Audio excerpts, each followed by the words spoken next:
warahmatullahi wabarakatuh. Perkenalkan, saya Naila Rusdidiana dengan NIM 4304002000098 ingin menjelaskan sebuah konsep di psikologi profetik, yaitu Tuhan itu Maha Asyik.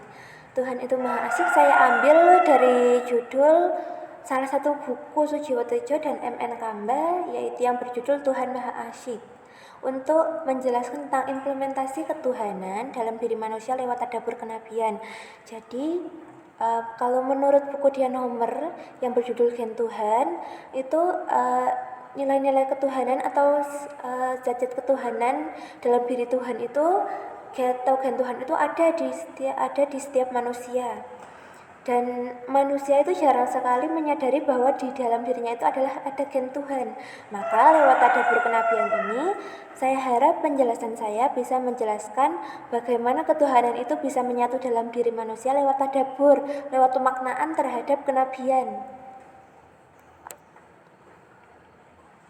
Pembahasan yang part pertama yaitu esensi surah Al-Alaq ayat 1-5. Bagian ini membahas tentang bagaimana konsep manusia dan Tuhan, hubungan manusia dan Tuhan. Karena surah Al-Alaq ayat 1-5 adalah surah pertama yang dikirimkan Allah melalui malaikat Jibril terhadap Nabi Muhammad SAW ketika berada di Gua Hiro untuk mendapatkan wahyu. Dan ini adalah pertama kalinya Nabi Muhammad melakukan tadabbur untuk melakukan uzlah, untuk menemukan tujuan sebenarnya dari hidup ini. Sehingga oleh Allah diberikan wahyu, yaitu surah Al-Alaq ayat 1-5. Yang bagian kedua yaitu Tuhan ada di hatimu. Tuhan itu ada di dalam setiap hati manusia. Tuhan itu ada dalam setiap diri manusia. Tidak ada bukan hanya ada di masjid atau di tempat-tempat peribadatan, tapi sungguh ada Tuhan di hatimu. Nah, judul ini saya ambil dari bukunya Habib Hussein Ja'far Al-Haddar. Yang part ketiga itu tadabbur kenabian. Tadabbur itu lekat maknanya dengan tadabbur Al-Quran. Padahal tadabbur itu ada banyak sekali hal yang bisa diambil dari makna tadabbur dan dilakukan dalam kegiatan sehari-hari. Nah, tadabbur kenabian ini nanti akan menjelaskan bagaimana Nabi Ibrahim dan Nabi Muhammad SAW perjuangannya untuk mendapatkan sisi-sisi ilahiyah dalam diri mereka sehingga menjadi kaum yang khawas bil khawas. Yang part keempat yaitu Tuhan itu Maha Asyik. Tuhan itu Maha Asyik karena sebenarnya kita sebagai manusia itu belum bisa untuk mengasyiki Tuhan ya. Untuk mengasyiki Tuhan, padahal Tuhan itu Maha Asyik, Tuhan itu menyenangkan.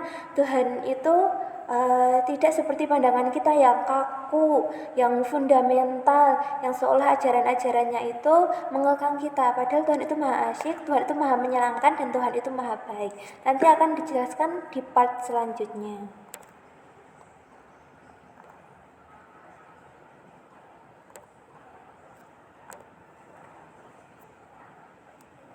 Nah, yaitu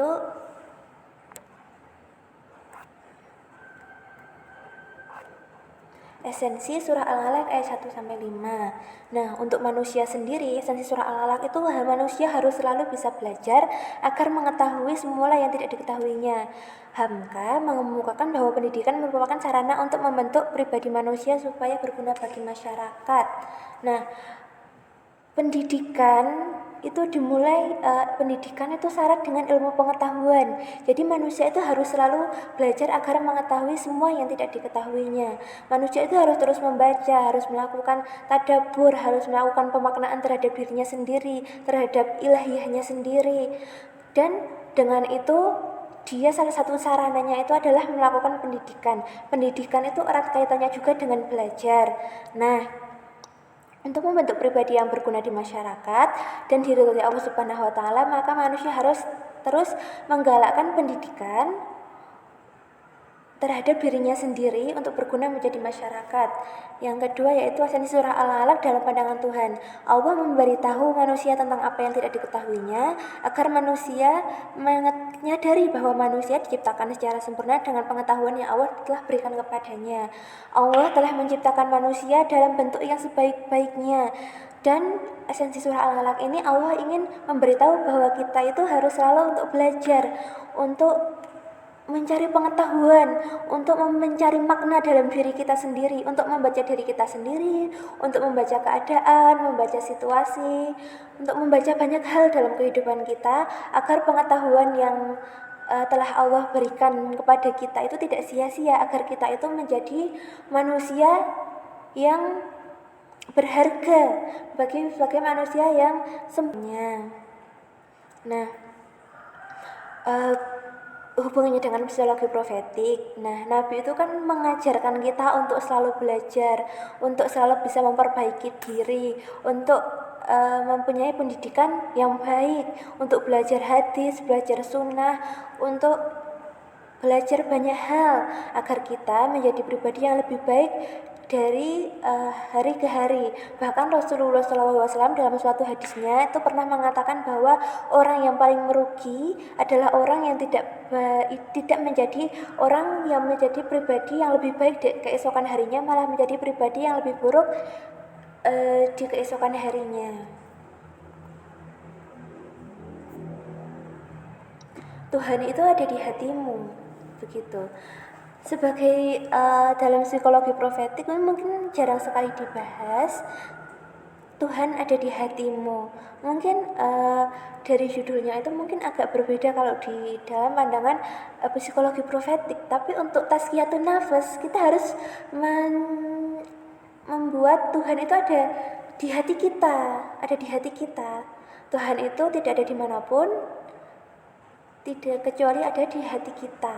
Maksudnya Tuhan itu selalu ada dalam hati kita. Setiap kita memandang sesuatu manapun, disitulah Allah berada. Yang pertama yang akan saya bahas itu yaitu adalah bumi itu merupakan masjid. Nah, bumi ini sejatinya adalah masjid, tidak terbatas pada bangunan yang disebut masjid, tapi ini adalah ungkapan bahwa dimanapun kita berada, kita terus menghadap Allah. Dalam implementasi psikologi profetik sebagai wujud kenabian, Rasulullah SAW dan para nabi sebelumnya itu mendeklarasikan secara tidak langsung, secara tersirat bahwa Allah memang ada di segala posisi dalam kehidupan kita. Seperti Nabi Muhammad yang meletakkan Allah itu nomor 1 di dalam dirinya. Nabi-nabi sebelumnya juga meletakkan Allah itu nomor 1 dalam diri mereka, meletakkan bahwa Allah itu ada di dalam setiap sisi kehidupan mereka, sehingga mereka adalah pribadi yang benar-benar tazkiyatun nafas, benar-benar pribadi yang khawas bil khawas. Nah, orang awam seperti kita perlu juga ini untuk menyadari bahwa Tuhan itu, bahwa Allah Subhanahu wa taala itu berada di mana-mana. Yang kedua yaitu sunnah atau cinta Rasulullah, menyampaikan kebaikan dengan bahasa yang halus tanpa menghujat, mengajak tanpa mencela, sehingga dapat diterima dengan baik demi kemaslahatan umat.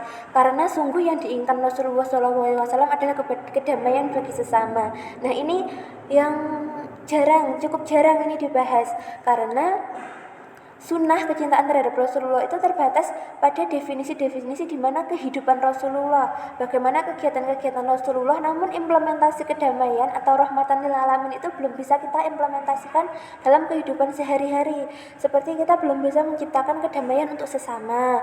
Kita masih naudzubillah min dzalik, semoga tidak, namun kita bisa saja melakukan untuk mengadu domba sesama atas dasar hukum-hukum yang kita ketahui, dengan kepintaran yang kita ketahui, malah itu menjerumuskan kita sehingga kita itu menjadi orang yang paling pintar.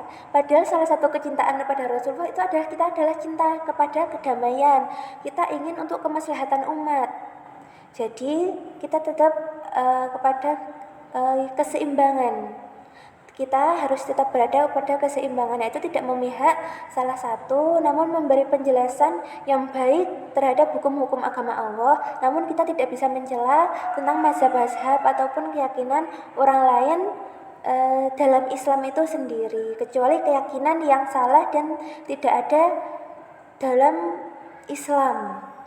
Akhlakul karimah. Nah, akhlakul karimah ini adalah akhlak yang selalu digaung-gaungkan oleh Nabi.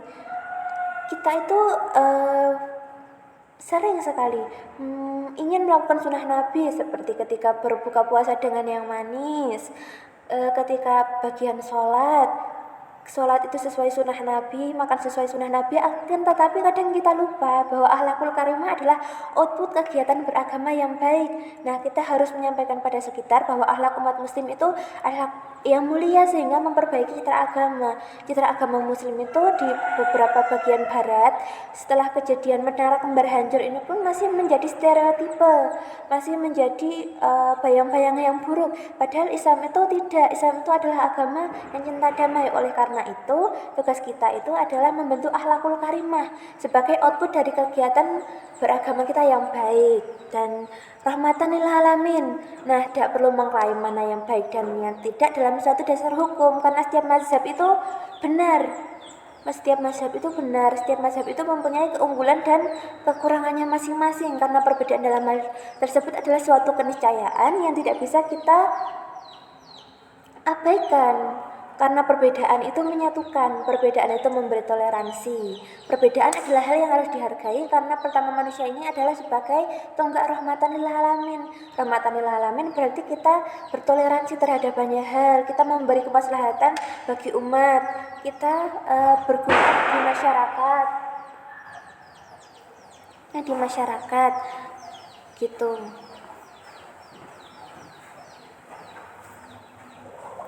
Nah, sekarang bahas tentang tadabbur kenabian.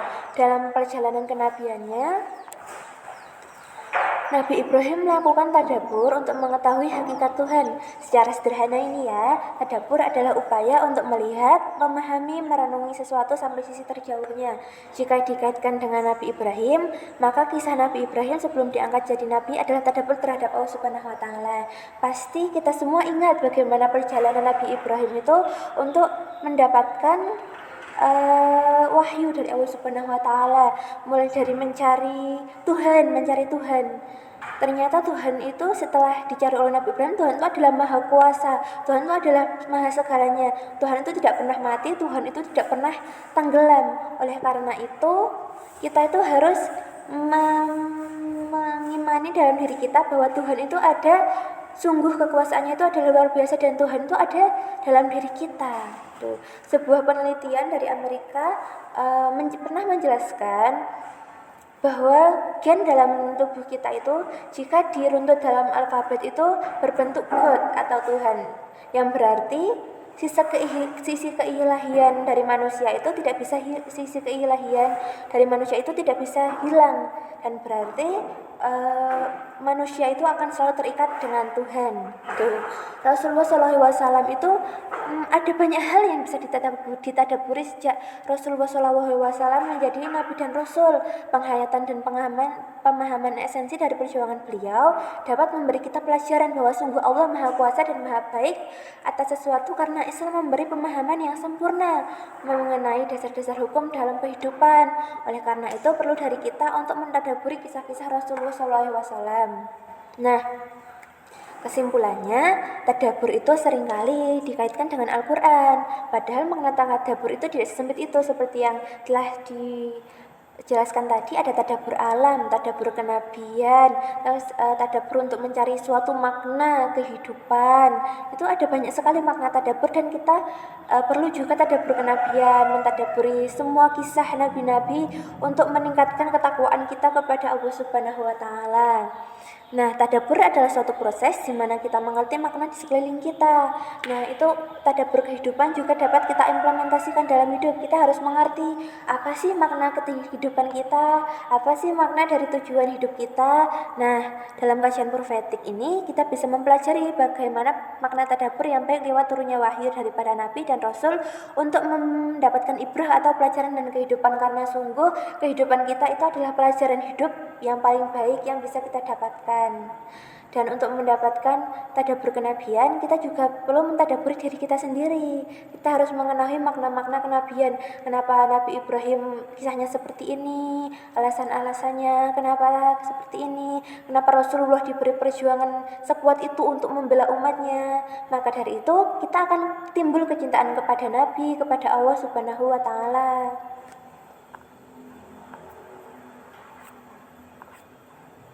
Tuhan itu maha asyik loh. Tuhan itu asyik dan menyenangkan. Sebuah perbedaan ya dari pemikiran banyak orang bahwa Tuhan itu mengekang gitu. Sehingga banyak yang merasa mengenal Allah tetapi tidak mengenal tentang Allah Subhanahu wa taala. Padahal pada hakikatnya Tuhan itu asyik dan menyenangkan.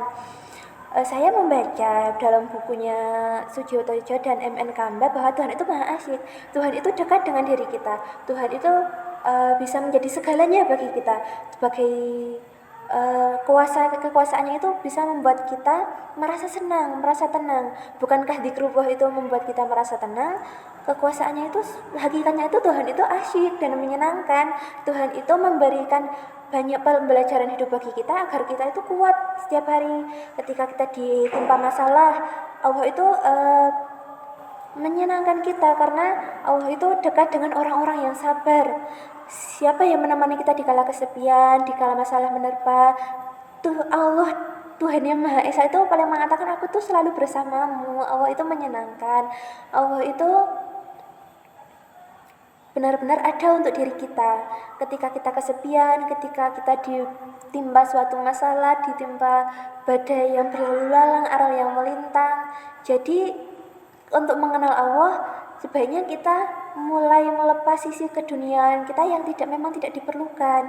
Kita mengambil sisi keduniaan kita untuk yang diperlukan saja, untuk sekedar sebagai sangu kita di dunia saja. Jadi kalau mau mengenal banyak hal untuk lebih mengenal Tuhan, tidak terpaku pada duniawi, yaitu salah satu caranya untuk mengenal Tuhan lebih dalam. Ketika Tuhan itu ada di dalam diri kita, maka kita bisa uzlah. Dalam suatu kajian kitab Al-Hikam, uzlah itu adalah menyepi untuk mengenal diri sendiri dan mengenal Allah Subhanahu wa taala lebih baik. Tuhan itu ada dalam dirimu. Tuhan tidak dimanapun, dan sungguh Allah menyayangi hambanya dengan memberi banyak cobaan, karena Allah itu bercanda dengan cara tersebut. Aku itu ingin menguatkanmu. Bukankah orang yang paling baik itu adalah orang yang sering mengingatkan kita, orang yang mungkin berkata keras kepada kita, akan tetapi hal tersebut benar, karena orang itu tidak akan pernah menjerumuskan kita. Allah Subhanahu wa taala juga begitu. Allah memberi cobaan bagi kita karena tidak ingin menjerumuskan kita dalam keduniawian. Keduniawian itu fana. Nah, oleh karena itu kasih sayang Allah itu melalui berbagai cobaan, karena derajat kita akan semakin tinggi ketika kita bisa mencapai derajat yang lebih tinggi, ketika kita bisa mengarungi cobaan itu, bisa mengentaskan diri kita dari cobaan itu, bisa menyelesaikan cobaan itu, dan bisa bersabar. Kuncinya itu adalah sabar, takwa, iman, dan ikhtiar. Gitu.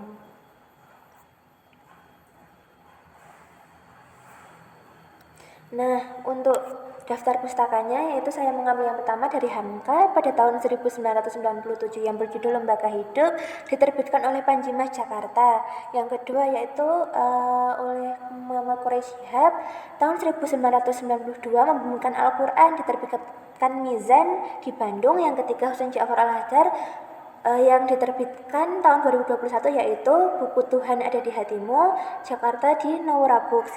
Yang keempat yaitu buku Sujiwo Tejo dan M.N. Kamba yang diterbitkan tahun 2016 pada cetakan pertama, yaitu Tuhan Maha Asyik yang diterbitkan oleh Mizan Bandung.